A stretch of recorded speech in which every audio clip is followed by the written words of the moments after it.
Salut à tous et bienvenue sur Dévélancez-vous, je m'appelle Yves Wansi, je suis entrepreneur social et solidaire. Je suis malvoyant et j'ai la chance d'être handicapé tout simplement parce que mon handicap m'a donné l'opportunité et la chance d'être entrepreneur. Bienvenue dans la dernière publication de l'année 2020 de la chaîne Dévélancez-vous. Pour la chaîne Dévélancez-vous, cette année 2020 a été une année riche en rencontres, en découvertes, en apprentissage, en éducation, en émotion. De Naël à Arda, à Anatolie, à Léa, à Jessica, à Vincent, à Jean-Michel, à Emmanuel, à Céline, à Agathe, j'en oublie probablement certains. Tous ces jeunes et moins jeunes, malvoyants et non-voyants, talentueux, aventuriers, informaticiens, ingénieurs, entrepreneurs nous ont appris, émus et convaincus. Et ils nous ont tous démontré que le handicap visuel est une étape dans la vie et aussi une opportunité pour réaliser ses rêves. Certains l'ont su très tôt, d'autres un peu tard, mais toujours est-il, ils ont tous fini par se lancer. Ils nous ont tous donné des leçons de vie et nous ont appris que le plus important dans la vie n'est pas de posséder les meilleures cartes, mais de bien jouer celles que nous avons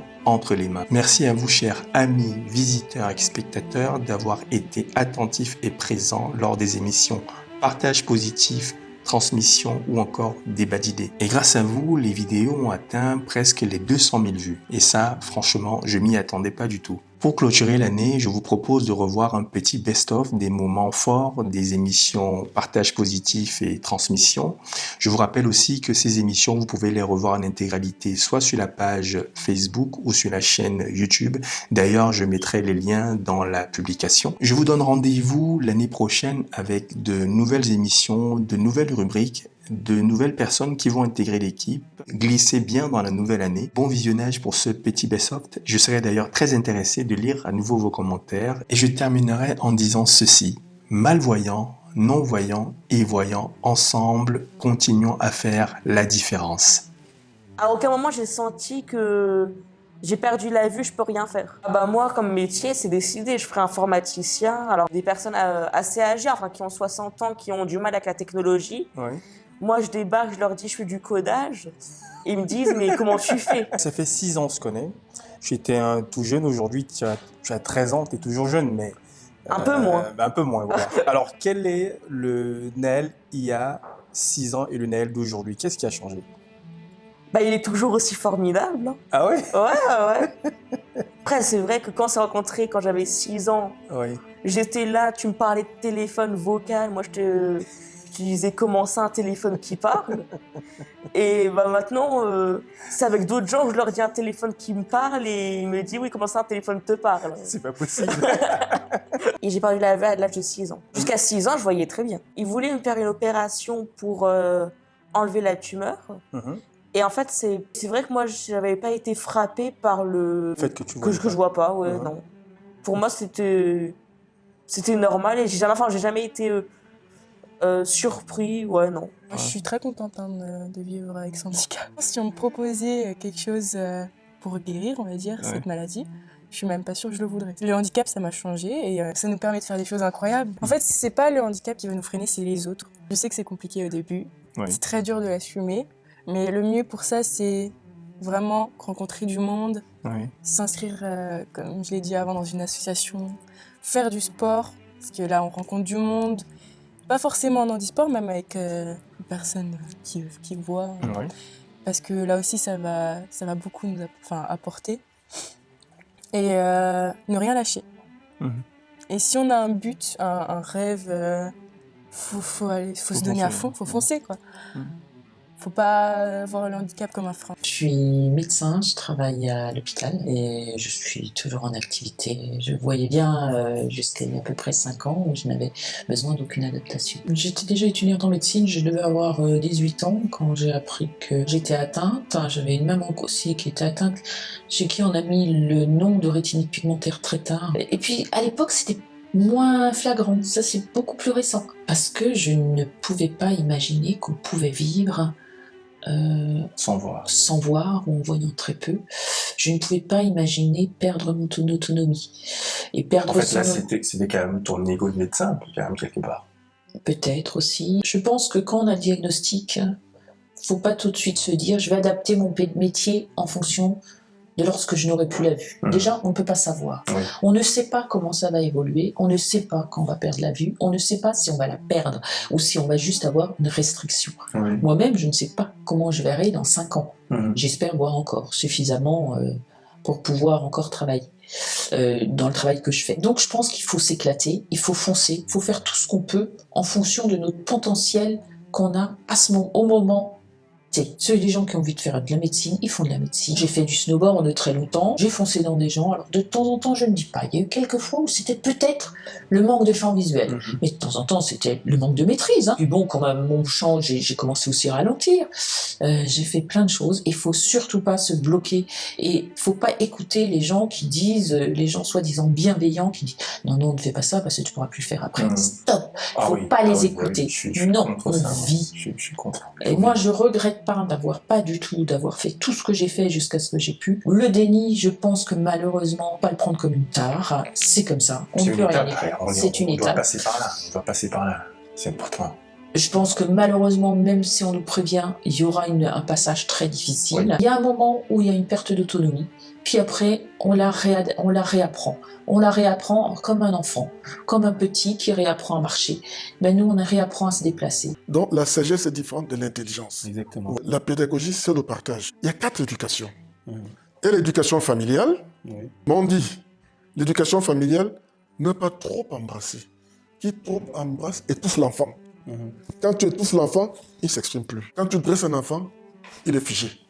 Il n'a plus de souplesse dans la vie. L'éducation de la rue, le struggle of life, lutter pour vivre. Les Américains, c'est leur vie.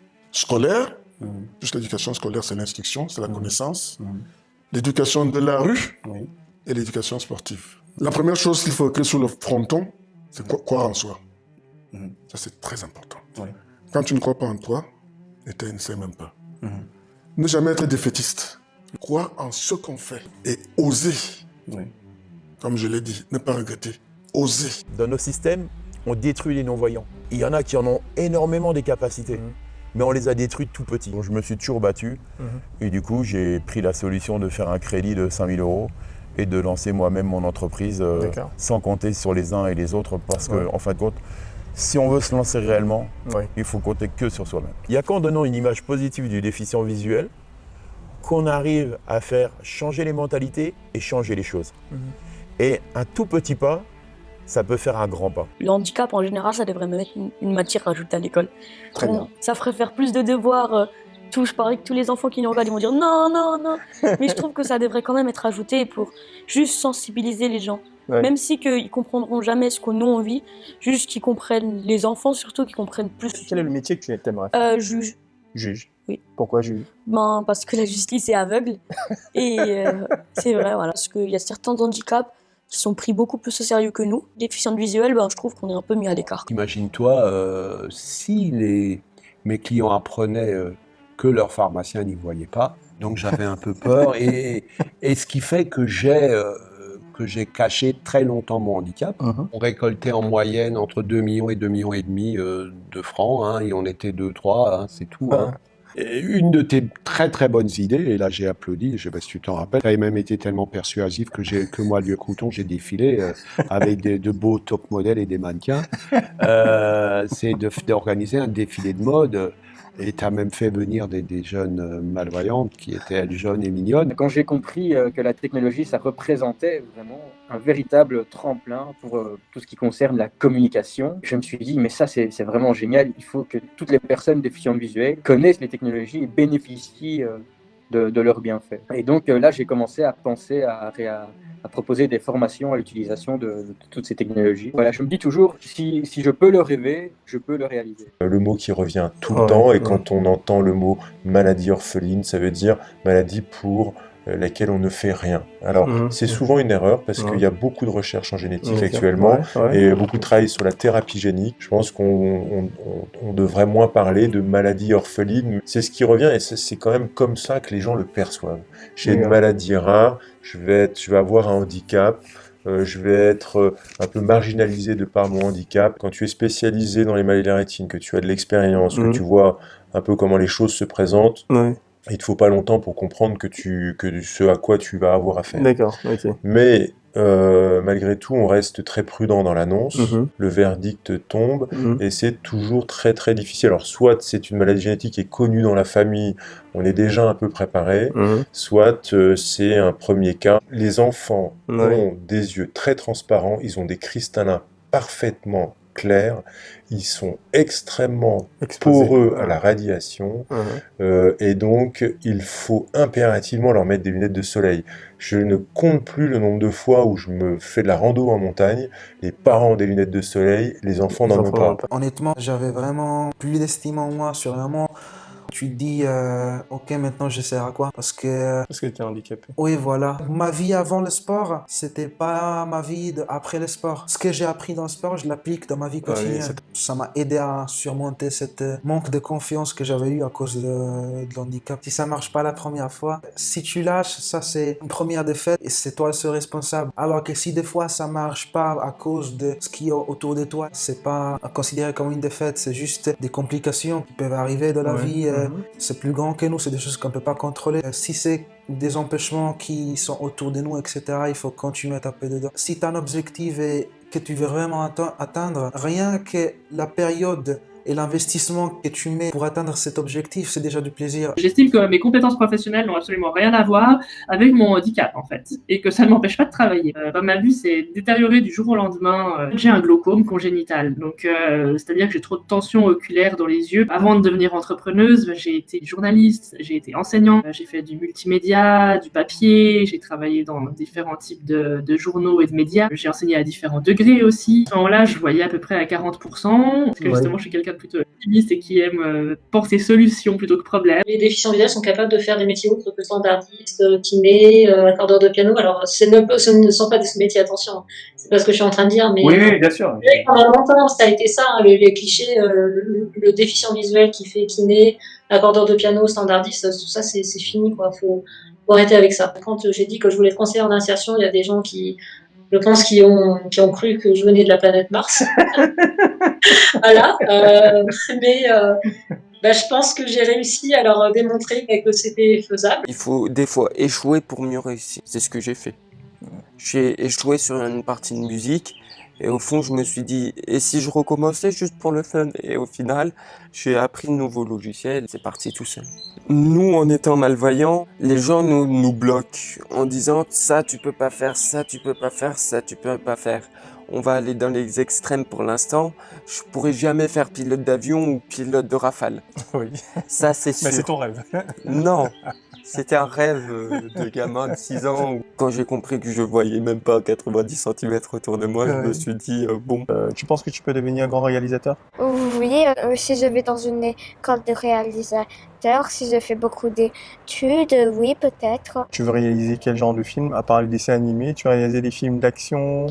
Des films d'action, comme les films de super-héros, comme par exemple Thor, par exemple Captain Marvel, Captain Américain et tout ça. On accompagnait beaucoup les enfants et finalement très peu les parents. J'avais vraiment envie d'accompagner les parents. On est face à des situations qui sont compliquées, des parents qui découvrent le handicap de leur enfant, des parents qui découvrent que leur quotidien est changé, qui n'ont pas la parentalité qu'ils pensaient avoir finalement et qui se posent mille questions par rapport à comment faire, est-ce que je fais bien, est-ce que je fais pas bien, est-ce que mon enfant s'épanouit avec son handicap, est-ce qu'il s'épanouit pas. Et finalement, ces parents, ils ont peu de soutien et ils en ont besoin. Moi, j'ai décidé, en faisant cette formation d'accompagnante en parentalité, d'être un soutien pour ses parents. Ça n'a aucun sens. Fais-toi plaisir. On n'est pas dans la vie là pour souffrir. C'est pas parce qu'on est aveugle qu'on est là pour souffrir. Ça peut être une chance d'être handicapé visuel. On a une autre façon de voir le monde. On a une autre façon de voir les choses et on les voit à notre manière. Ok, vous n'êtes peut-être pas la personne que vous pensiez être, que vous souhaiteriez être, mais il n'y a aucune raison pour que tu sois pas cette personne que tu souhaites être. Moi, je suis quelqu'un de résilient qui a pu faire de mon handicap une force parce que c'est le cas. Moi, je considère que si j'étais pas handicapée, je serais pas la même personne. Quand on a quelque chose qui manque, comme le fonctionnement des yeux, c'est de se concentrer sur ce qui fonctionne et pas sur ce qui fonctionne pas. Donc, voir le verre à moitié plein plutôt que le verre à moitié vide, ou même voir le verre à 10% plein.